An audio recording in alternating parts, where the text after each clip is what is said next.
Assalamualaikum warahmatullahi wabarakatuh. Perkenalkan, nama saya Vera Juni Angelina, NIM 4120210034. Baiklah, saya akan mempresentasikan tentang materi pendidikan Pancasila. Baiklah, saya di sini akan menjelaskan tentang bab 1 yang berisi materi pengantar pendidikan Pancasila. Yang pertama, bagian A. Urgensi pendidikan Pancasila di perguruan tinggi. Dilihat dari segi objek materi, pengayaan materi atau substansi mata kuliah pendidikan Pancasila dapat dikembangkan melalui beberapa pendekatan, antaranya yaitu pendekatan historis, sosiologis, dan politik. Yang pertama adalah secara historis. Presiden Soekarno pernah mengatakan, "Jangan sekali-kali meninggalkan sejarah."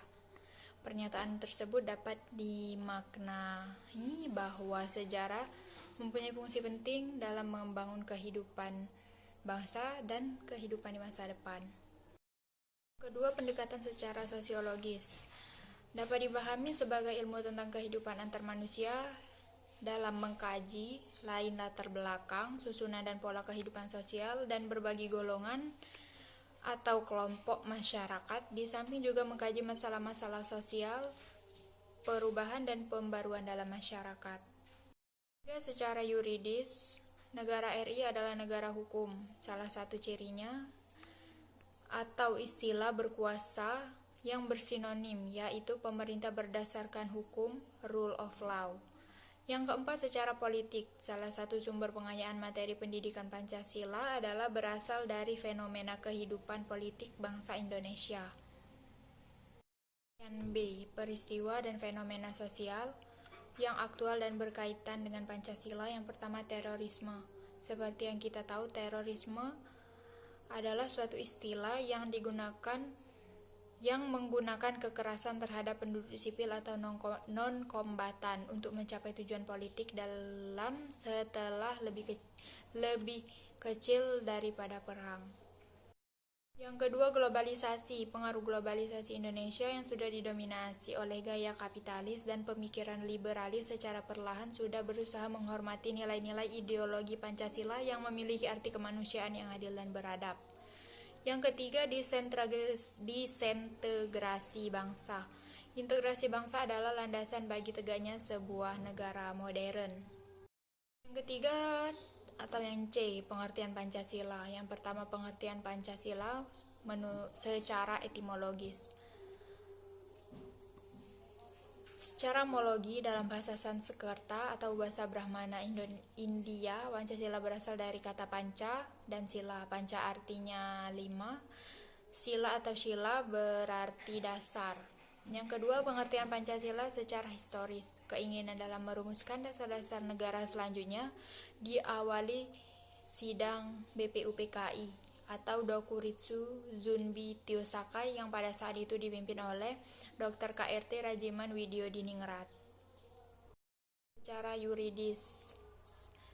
yuridis atau hukum pengertian Pancasila atau 5 dasar terdapat dalam tata aturan atau rumusannya tercantum dalam alinea keempat pembukaan Undang-Undang Dasar 1945. Yang keempat atau yang D, landasan pendidikan Pancasila. Pancasila dasar falsafah negara Indonesia sebagaimana yang kita tahu tercantum dalam pembukaan Undang-Undang Dasar 1945,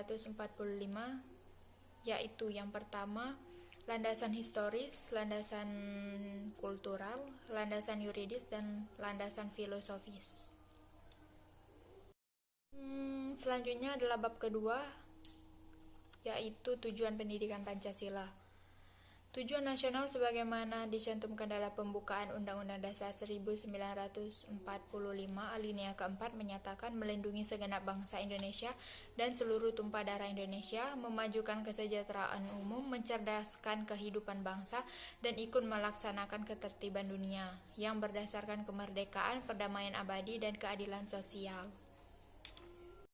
Yang B, tujuan pendidikan nasional. Undang-Undang Nomor 2 Tahun 1989 tentang Sistem Pendidikan Nasional pasal 4 dinyatakan tujuan pendidikan nasional, yaitu Pendidikan nasional bertujuan mencerdaskan kehidupan bangsa dan membanggakan manusia Indonesia seutuhnya, yaitu manusia yang beriman, bertakwa kepada Tuhan Yang Maha Esa, dan berbudi pekerti luhur, memiliki pengetahuan dan keterampilan, kesehatan jasmani dan rohani.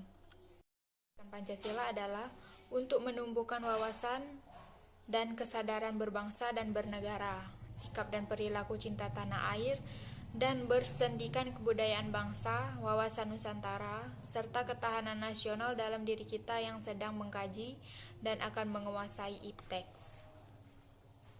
Yaitu misi dan visi pendidikan Pancasila.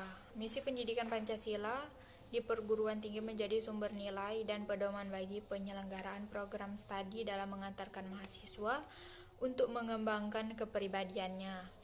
Yang kedua, visi pendidikan Pancasila.